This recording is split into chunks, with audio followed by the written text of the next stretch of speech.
Hello, welcome to the Childcare Workforce Support Series, Module 2, Home-Based Childcare Providers, presented by Texas Health and Human Services, Childcare Regulation, and Avance. This is Module 2 of 8 in this series. In this module, we will cover how do you pay yourself? Does hiring an employee change the number of children you can have? And what do you need to know when hiring your first employee? First, let's hear from one of our business coaches with Avance, who specializes in family childcare business operations, about how you can begin to pay yourself. Too many childcare owners don't see a regular income from their business. You work hard, but don't pay yourself regularly. Instead, your income sits in a checking account waiting until there's enough confidence and sometimes enough money to provide the pay that you earned and that you and your family need and deserve. Paying yourself regularly is better for you and your family. Yes, you want to keep your childcare business afloat, but you also need money to pay your own expenses and costs. Also, many relief programs at the state and federal levels that are helping childcare businesses with pandemic recovery allow regular staff payment and benefits as eligible expenses. However, if you aren't paying yourself and the money is just sitting in a bank account, it can't be justified as a program cost. So, how do you start paying yourself? First, set up a business bank account. This can be simple, but be sure to ask your bank about required documentation to open a business bank account, such as a Social Security number, I-10, EIN, or DBA, as well as any associated fees. This business bank account will keep your business and personal money separate, making it clear when you are paying yourself and when money is staying within your childcare business.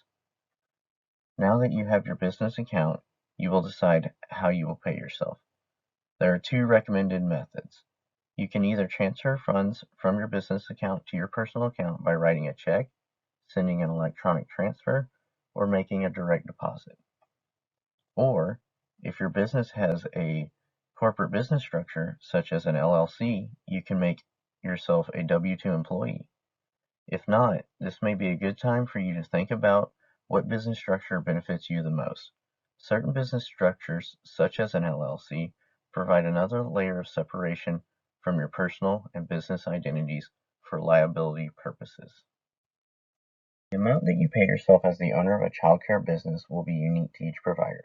To determine how much you should pay yourself, we recommend drafting a monthly budget and tracking your actual revenue and expenses. This will help you visualize what impact paying yourself may have on your budget. After reviewing your budget, if you are hesitant to pay yourself because the program is not making a profit or has a very slim profit, you should evaluate your expenses and see if there is room to cut down on other costs, or think of ways you can increase revenue. Paying yourself should be treated just as any other necessary expense. It is essential to business operation, and completing a monthly budget will help you maximize your pay. An additional way to determine how you should pay yourself is to understand your program's cash flow. Your cash flow helps you understand how much cash you are actually taking in versus paying out each month, and how your net balance of that cash fluctuates each month. Performing the cash flow projection will allow you to decide how much you should pay yourself each month because it may vary. A business coach can help you draft a monthly budget and cash flow. For additional help with understanding how to pay yourself, you can sign up for a free childcare business coach at childcare.texas.gov. Here's an example of the monthly budget you and your business coach can work on together. At a glance, you will be able to see your revenue and expenses to see how much you can pay yourself, or what adjustments are needed to maximize your pay and benefits. First things first, explore your options because you have many. For retirement, you can begin by opening a retirement account such as an IRA. The SEP IRA can be an appealing option because it is inexpensive, versatile, flexible, and useful for small teams, including a sole proprietor. Start by saving small. Just $25 per week invested in an IRA at 8% a year could grow to over $19,000 in 10 years, and you can increase your contributions over time. Keep in mind, there are several small business options and your child care business coach can discuss retirement planning during your sessions based on your business needs. For healthcare, you can explore the health insurance marketplace through healthcare.gov to enroll in a flexible, high-quality health coverage plan that works for you and your family. And if you aren't eligible to be covered by health insurance through an employer, such as your spouse's employer, you can deduct 100% of your own health insurance premiums. There are also other options to supplement healthcare coverage and to help mitigate healthcare costs. These include a health savings account, a QSERA plan, a Section 105 plan, or related products. In summary, here are 5 important steps to paying yourself as a sole proprietor. Open a business bank account and remember to check with your bank about required documentation and associated fees.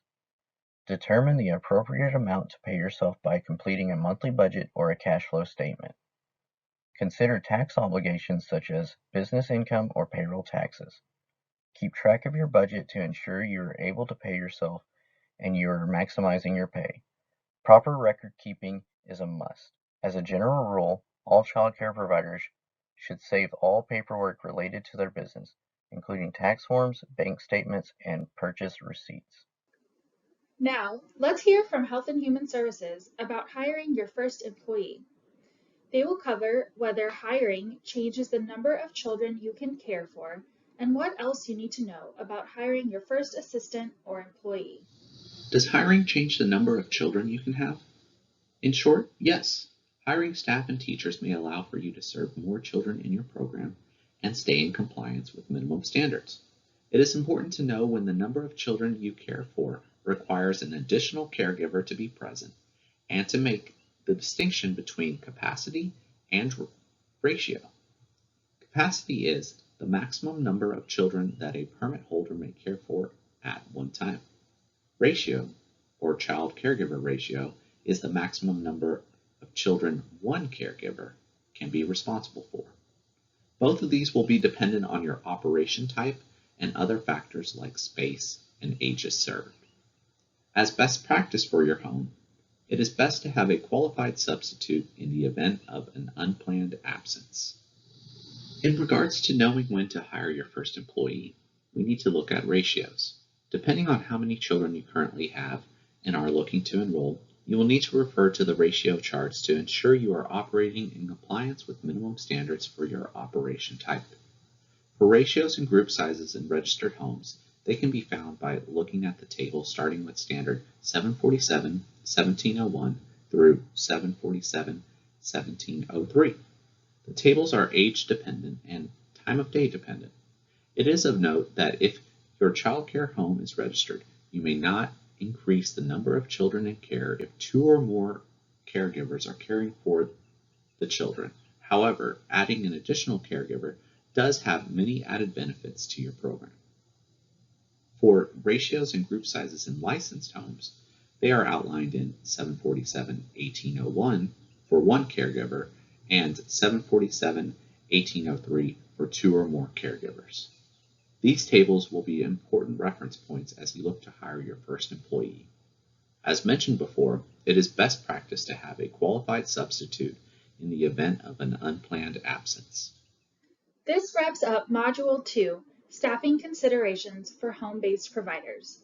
We hope this information was useful. Next up, in Module 3, is a deep dive into interviewing and selecting the right candidates to fit the position. For more tools and resources for home-based providers, such as how to open a bank account, develop a monthly budget, and steps towards paying yourself, please visit our website, www.childcare.texas.gov. There, you can also sign up for individualized coaching to help you through these topics and more.